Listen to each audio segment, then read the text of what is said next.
این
هفته خبر تو خبر داره براتون از نمایش انتخاباتی که به مصیبتی برای باندهای حکومتی تبدیل شده و از همین حالا با عکس‌های مثل این از دفتر کارشون تبلیغاتش رو شروع کردن. منظم با اختیارات منظم زیر نظر مسببات شورای امنیت ملی که برج مسببات شورای امنیت ملی را رهبر منظم باید تایید کند. بدبختی عظما اینه که نمایش انتخاباتش با زهر برجام و نفوذ و فتنه همزمان شده و کسی نمیدونه ته دل کاندیداها چی میگذره و از این میترسن که بعداً چنین چیزهایی رو بشه. توی مجمع تشخیص مصلحت نظام یک کسی تونسته بود بیاد، این آدم کسی بود که یک سر سوزن به نظام و انقلاب و امام اینها اعتماد نداشت و اگه این واکنش جوانمردانه از سوی نیروهای انقلابی توی مطبوعات، توی رسانه ها صورت نگرفته بود، این آدم همونجا مونده بود. کسی که به امام میگه قاتل، دیکتاتور، جلاد. نفوذ فرهنگی خطرناکترین نسخه نفوذه. یعنی میخواد با این زمینی سازی ها به شیوه شاخ زدن بره برای حذف فله اونایی که ثبت نام کردن.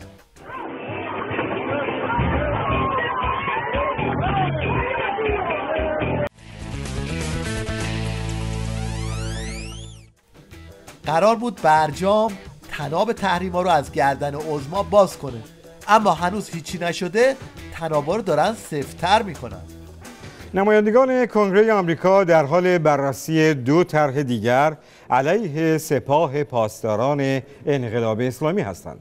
نمایندگان کنگره در این 2 طرح اتباع آمریکا را از هر گونه همکاری و معامله اقتصادی با سپاه و شرکت‌های وابسته به این نهاد کشورمان منع کردند. هنوز رد این CD از رو صورت عظما پاک نشده بود که یک کشیده دیگه هم خوابوندن تو گوشش.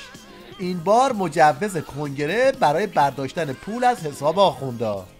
مجوز کنگره برای برداشت از حساب ایران. نمایندگان امریکایی این بار به بهانه کمک به شهروندان امریکایی که قربانی تروریسم شدن که به ادعای اونها ایران از اون حمایت کرده، طرحی رو امضا کردن که به دولت اجازه میده 1 میلیارد و 700 میلیون دلار از دارایی‌های مسدود شده ایران برداشت کنه. اینم پاسخ کوبنده سخنگوی موجی وزارت خارجه نظام به قوانین تصویب شده کنگره. یعنی به پارس خوابیده گفته زکی. در صورت دستبرد به اموال ایران و نهادها و اتباع آن، دولت آمریکا مسئولیت جبران خسارات و پرداخت غرامت را به عهده دارد.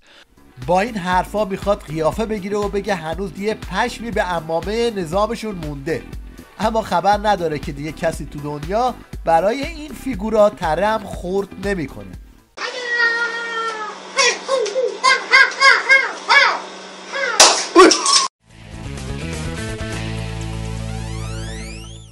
این هم سخنگوی ترمز بریده دولت شیخ فریه که به شیوه عنتری نژادی میخواد از پاسخ به سوالی درباره آلودگی هوا تفره بره. بخیر، این رو شما محدودی به تهران کرد. به جای اینکه شما و امثال شماها یه پیش داوری نادرستی داشته باشید، تقویت بکنید، گوش کنید دیگه، سوال میکنید بعد هم گوش بکنید. ما باید مقدار تجربه بیشتری لازم دارید برای کار خبرنگاری. دیگه هر سال تو این فصل همین سوالا میشه و جوابام یک نواخت و کلیشه‌ای است که عزم ملی میخواد، همه باید دست به دست هم بدن. جواب این نوبخت بدبخت و جواب این وزیر بی ارزه یه چیزی تو مایه پاسکاری این دوتا و شوت پرتاب این بابا بود.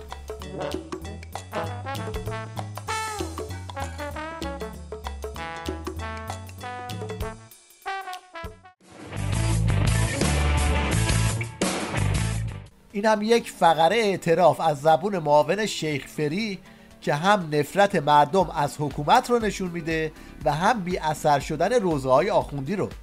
یه پیرمردی کنار جاده وایساده بود، گردو میفروخت. گفتم که گردوات کیلو چنده؟ گفت کیلو 30 تومن. گفتم حالا بذار 1 کیلو ازش بخریم. آقایی که ما رو میرسوند معرفی کرد ما رو. اگه من میدونستم که این معاون رئیس جمهوره، کیلو 100,000 تومن.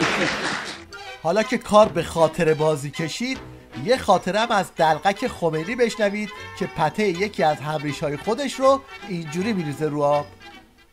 میگو اول انقلاب بود، کار فشرده بود، دیدم که داره رگا سرم پاره میشه. گفتم آقا من این رقمی سکته میکنم، استراحت مطلق تا 24 ساعت، احدی با من حرف نزنه، دو شاخه رو بکش.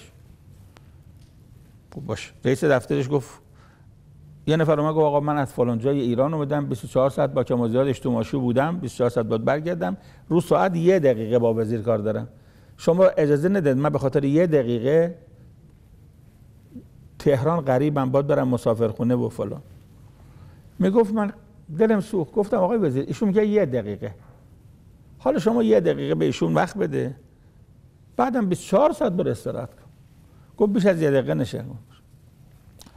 آمد گفت آقای وزیر من 1 دقیقه بیشتر وقت ندارم ولی یه حرف میخوام بزنم، میترسم. گفتم نترس.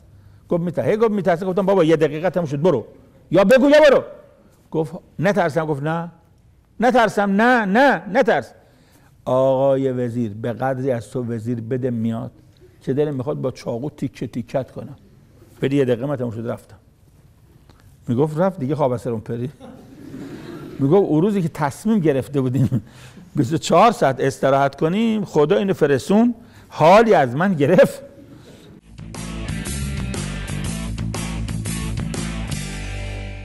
تیویریش اینا رو نشونده اینجا که بگه مثلا منبر آخوندا خیلی طرفدار داره، اما فکر میکنید اینایی که اینجان به حرفای آخوندا گوش میدن؟ این که نوزاد خیلی گریه میکنه و تو گریهش هم دیدی دست و پای شدید میزنه، برای ریه و دستگاه تنفسش بسیار مفید. بفرمایید. اینم حسین دوربینی، یکی از مستمعین پیشونی سفید آخوندا که درباره انگیزش از حضور تو این مجالس اینطور میگه. برای چی این کار انگیز؟ یه لذت درونی داره، خیلی حس و حال خوبی داره. مثلا شب فیلم خودم میبینم یه جوری حس و حال داره، خستگی میاد، خیلی شارژ میشم دوربینا رو میبینم، خیلی لذت درونی داره. مثلا تو خونه مادر میذارم کانال آشپزی اینا میگم این کانال بزن خودم میبینم، خیلی کیف داره. ولی یه ماه شهرستان بودم اینا، تو یکی 2 تا اونجا میشناختم، امضا میگرفتم، راه به راه مشهور شدن خدایش خیلی دردسر داره و کیفش بیشتر. خیلی راضیه. همیشه مدرسه میافتم دلم خواست بزرگ شدم آدم مهم و متشخصی بشم. دیدم از راه تحصیلات نمیشه ولی از این راه خیلی میشه بالا رفت، رسید به قله ها. خیلی البته این فقط بسیجیای مشنگ نیستن که هلاک دوربینن. داداش شیخ فری هم که همه جا نخود هر آشیه کشته مرده آنتنی شدنه، کاری به دلیلش نداره، مهم اینه که تو کادر باشه. چه اینجا که تو این مصاحبه اصلا حرفی نمیزنه ولی تا آخر اونجا ایستاده و زل میزنه به دوربین،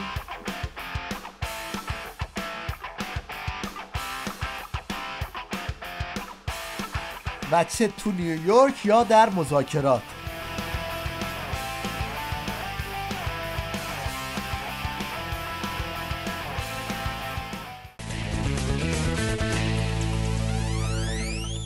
اینجا هم اومدن لیگ برتر رو جشن بگیرن، یه چنین فاجعه‌ای پیش اومد و تازه خیلی راضی‌ان که بدتر از این نشد.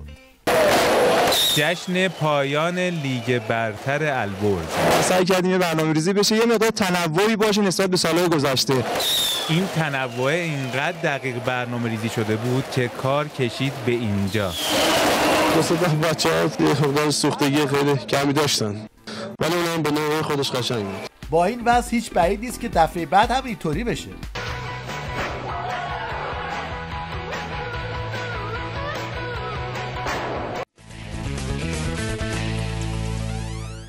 از قدیم گفتن کار نیکو کردن از پر کردن است. احتمالاً بعد از دیدن این شیرین کاری ها باید بگیم کار شیرین کردن از پر کردن است.